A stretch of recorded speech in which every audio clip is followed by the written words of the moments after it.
Thank you.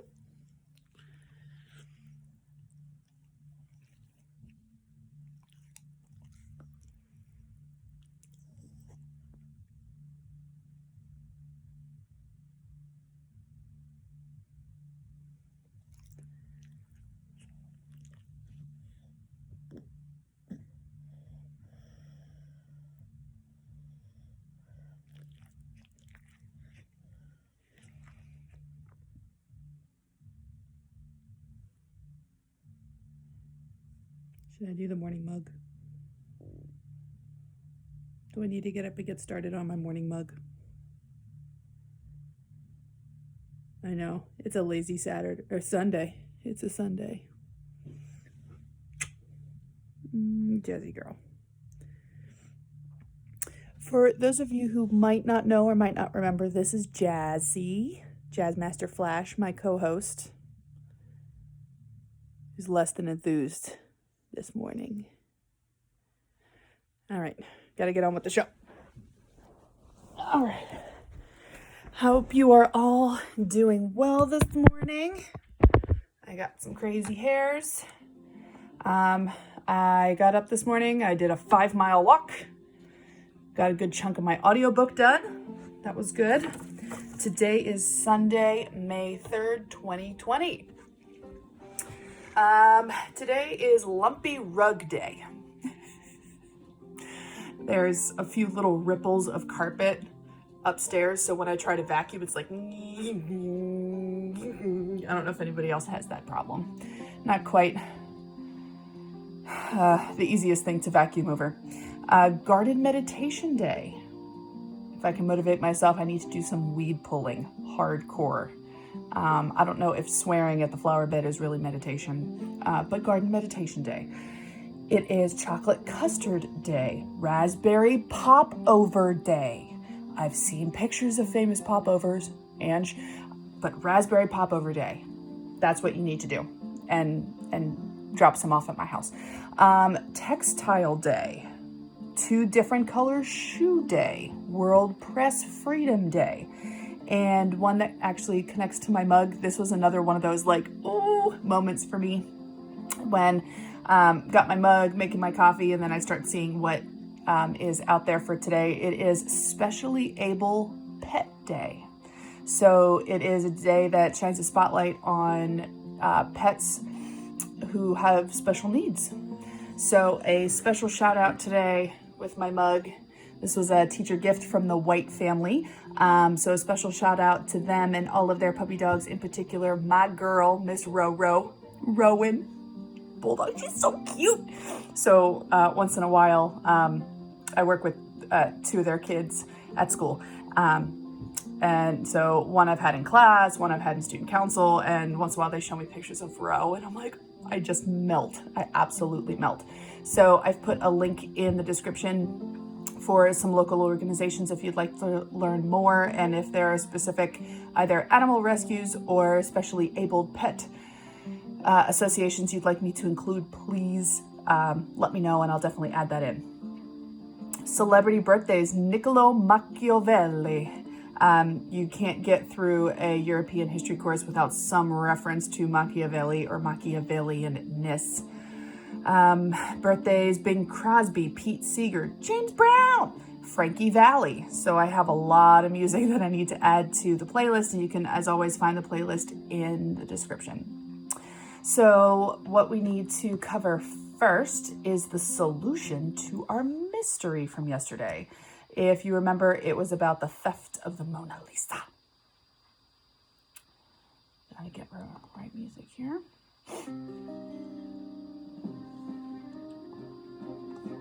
So if you did not get a chance, please go back to episode 48 and watch that, because I'm going to give an answer.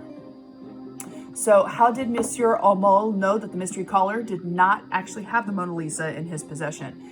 The answer, Da Vinci painted the Mona Lisa on poplar, a poplar panel. I don't know if you heard me briefly at the beginning giving a description of the piece, because it didn't actually say it in the image, in the story, sorry. But I'd put that little detail in, see if anybody would pick up on it. So since painting is not on canvas, the unidentified caller probably assumed that it was. It couldn't have just been rolled up and placed under his smock like he had claimed. And I just realized now that I was going to talk a little bit more in depth about the Mona Lisa and some qualities of the paintings, but doing that with my phone is not going to be good. So I'm making a note. And I'm going to make that happen. Let's do that tomorrow. Okay. So here's your new 2-minute mystery, because May is Mystery Month. And it fits with this theme. It's called The Case of It's a Dog's Life. It's a Dog's Life. So here we go. So how are you finding our British weather? Inquired Constable Howard. Detective Nose searched for something positive to say, but came up with the blank. There was nothing but gray drizzle since he had arrived. And now, although he was supposed to be on holiday, his friend was taking him on a work trip to the scene of a death, as if Detective Nose didn't see enough of that back home. Luckily, he was saved from having to answer as the constable suddenly braked hard and swerved the police car into a gravel drive. Good golly, we are here, he said happily. As they exited the car, a plump man opened the door of the big old ivy-covered house. I'm gonna sneeze. Hold on.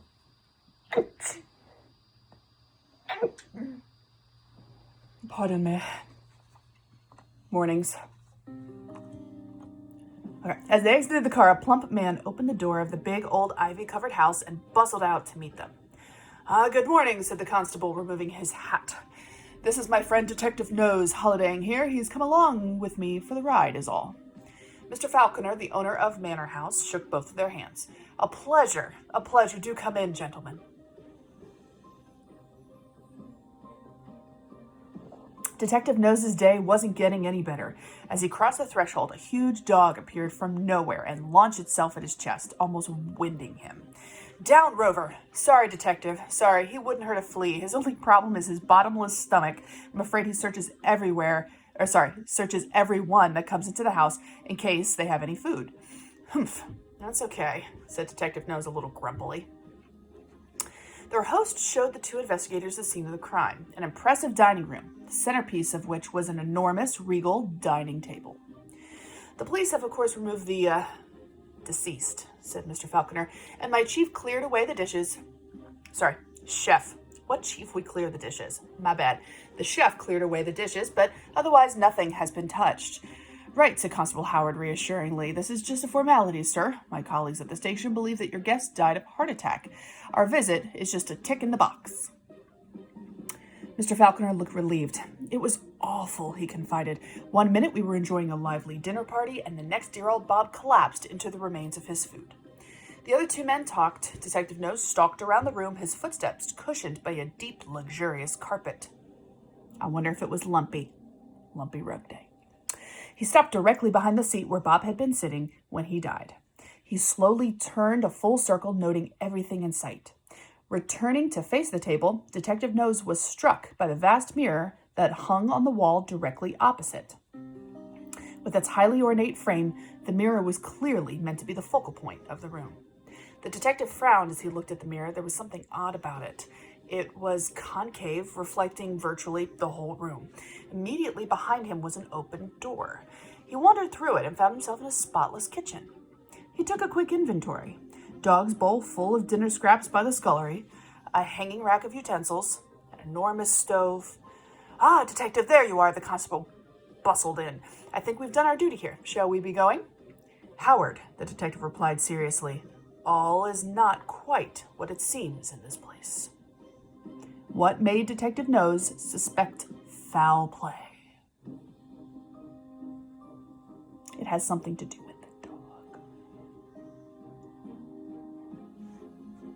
All right, so we will do that tomorrow. So I forgot to put up my title slide because I was snuggling with my Jazzy. Episode 49, y'all. 49! So I do have another mug for tomorrow, episode 50. But after that, I need your help.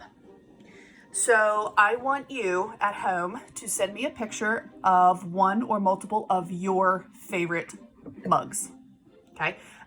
So for the next I have my own for tomorrow. And then the next 50, 50, as long as you send them to me, I will include a mug of the day in my morning mug. So to help with that, you can send them to me. I apologize, the email address is so long. Someone else already had morningmug@gmail.com. Who? But hetricksmorningmug@gmail.com. You can also send them to me on Instagram or the Twitter @Ms_Hetrick. Send me one, send me multiple, send me all of them. Even if it's something simple. You know, I've had simple ones. I will integrate it into my mug because almost 50 episodes in, I got to keep going. I got to keep going till this thing is over. So, and if anybody has a mug with Tom Hanks's face on it, you can send it to me. Otherwise, I don't physically need the mugs. Okay. But if it's a Tom Hanks mug, I will take it gladly. So I wish all of you a wonderful Sunday. Please get out and do something fun outside. I just kept on walking. Just kept on walking. And then my little app said, "You've gone 3 miles." I'm like, might as well keep on going. And then it said 4 miles, and I was really far away from my house. So then I had to walk back to my house. Good sense of accomplishment. So do something today that gives you that sense of accomplishment. And please don't forget, send me pictures of your mugs. And, you know, if you want to send a picture of your face, that's fine. That's a different type of mug, remember? But we're looking for mugs for the morning mug, hetricksmorningmug@gmail.com, or on Twitter and Instagram @Ms_Hetrick. So until tomorrow, the big 50th anniversary, behave, be good, be kind, continue to wash your hands, please recycle, take care of each other. Miss ya. Miss y'all.